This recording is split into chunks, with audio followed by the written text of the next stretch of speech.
दोस्तों नमस्कार। मैं हूं राधेश्याम यादव और आप देख रहे हैं मेरा विद्रोही चैनल। मेरे विद्रोही चैनल पर आप सभी का बहुत बहुत बहुत स्वागत है। आप मेरे वीडियो को लाइक करें, मेरे चैनल को सब्सक्राइब करें और बेल आइकन दबाना न भूलें, जिससे जब भी नया वीडियो अपलोड करूं तो इसकी सूचना सबसे पहले आप तक पहुंचे। चलिए धर्म के नाम पर इतना शोर शराबा क्यों? धर्म के नाम पर दुनिया भर में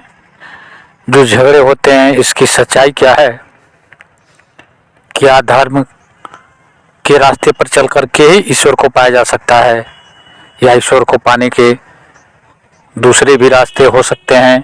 अगर इस तरह के सवाल आपके मस्तिष्क में भी पैदा होते हैं तो यह वीडियो आपके लिए है। आप बिना स्किप किए इस वीडियो में अंत तक बने रहें। निश्चित रूप से मैं सवाल में छुपे तथ्यों को ध्यान में रखते हुए इसके पीछे का जो मनोविज्ञान है, इसके पीछे जो कारण है और इसके जो परिणाम है, इसके संबंध में प्रकाश डालने की कोशिश करूंगा और आप सबसे आग्रह करूंगा कि आप अपने विचार कमेंट में ज़रूर लिखें, ताकि इस संबंध में सोच के दायरे को और व्यापक बनाया जा सके। मित्रों, यह धर्म जो मानव को एक समाज में, एक ग्रुप में, एक समूह में रहना सिखाता है, और शायद इसी मकसद से धर्म का निर्माण भी किया गया था, जिसकी परिभाषा समय के साथ साथ बदलती रही है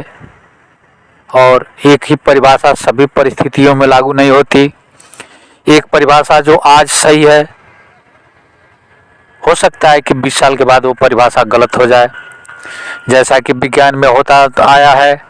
एक वैज्ञानिक अगर कोई खोज करता है तो उसे आखिरी खोज मान लिया जाता है, लेकिन जैसे ही एक नई खोज होती है तो वो पिछला खोज झुठला दिया जाता है, क्योंकि यह प्रकृति असीम रहस्यों से भरी हुई है और इन रहस्यों की खोज मनुष्य जैसे जैसे करता जाता है वैसे वैसे पुराने विचार गलत साबित होते जाते हैं। लेकिन यह प्रकृति रहस्यमयी है, इस प्रकृति रहस्यों से भरा हुआ है और इस प्रकृति के रहस्यों को जान पाना कभी भी संभव नहीं होगा। लेकिन एक ही परिभाषा सभी परिस्थितियों में लागू नहीं होती। इस चीज के गहराई में जाकर के ढूंढना होगा, और इसे ढूंढने के लिए आवश्यक है कि आप अपने को बिल्कुल न्यूट्रल रखें, बिल्कुल अलग कर लें कि मैं धर्म को मानता हूँ या नहीं मानता हूँ, मैं हिंदू हूँ, मुसलमान हूँ, सिख हूँ, ईसाई हूँ, पारसी हूँ। कुछ क्षणों के लिए ये सारी चीज़ें भुला करके अगर हम बिल्कुल तटस्थ भाव से इस पर विचार करें, बिना किसी पक्ष या विपक्ष का भाव रखे, तो हमें पता चलेगा कि यह धर्म जितना नुकसान समाज और देश का किया है, इतना बड़ा नुकसान किसी और ने नहीं किया। धर्म के नाम पर लोगों को बांटा गया, धर्म के नाम पर लोगों को सताया गया, धर्म के नाम पर खून खराबा किया गया, धर्म के नाम पर ऊंच नीच बताकर लोगों के बीच दूरियां पैदा की गई, धर्म के नाम पर अमानवीय व्यवहार किए गए। हमारा इतिहास गवाह है, हमारे धर्म ग्रंथ ऐसे तमाम उदाहरणों से भरे पड़े हैं। चाहे कोई भी धर्म हो, हिंदू हो, मुस्लिम हो, सिख हो, ईसाई हो, रामायण हो, गीता हो, कुरान हो, बाइबिल हो, कोई भी धर्म अछूता नहीं है। और धर्म के इसी बंटवारे के कारण हमारा देश भारत सैकड़ों वर्षों तक विदेशियों का गुलाम बन के रहा। अगर धर्म ने ऊंच नीच का भाव न दर्शाया होता, ऊंच नीच का भाव अगर समाज में नहीं बनाया गया होता, तो समाज के सारे लोग एकजुट होते और एकजुटता के कारण जो भी आक्रमणकारी भारत पर आक्रमण करते रहे,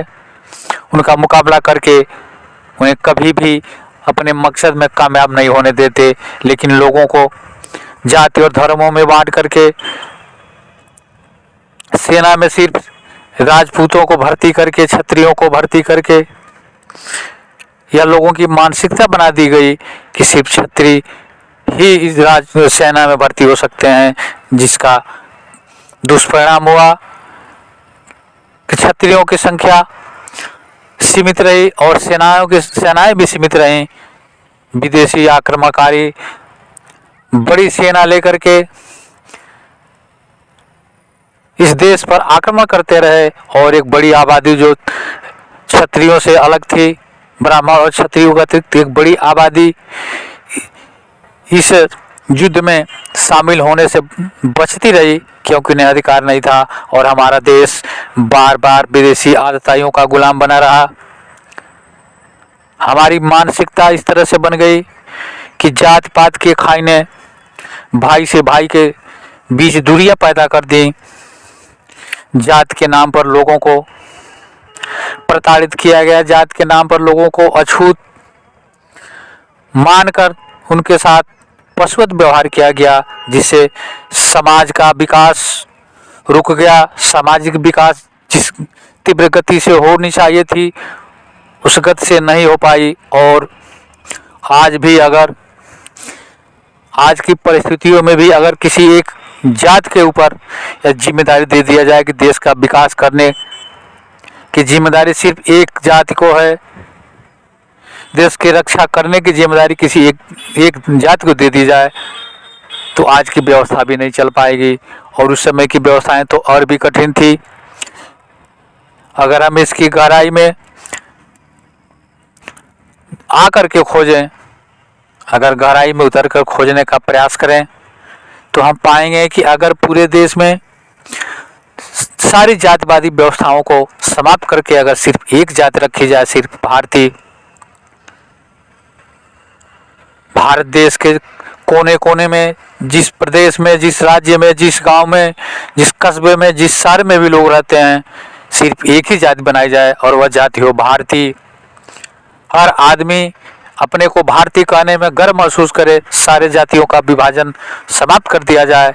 तो मैं दावे के साथ कह सकता हूँ कि भारत इतना सशक्त मुल्क बन जाएगा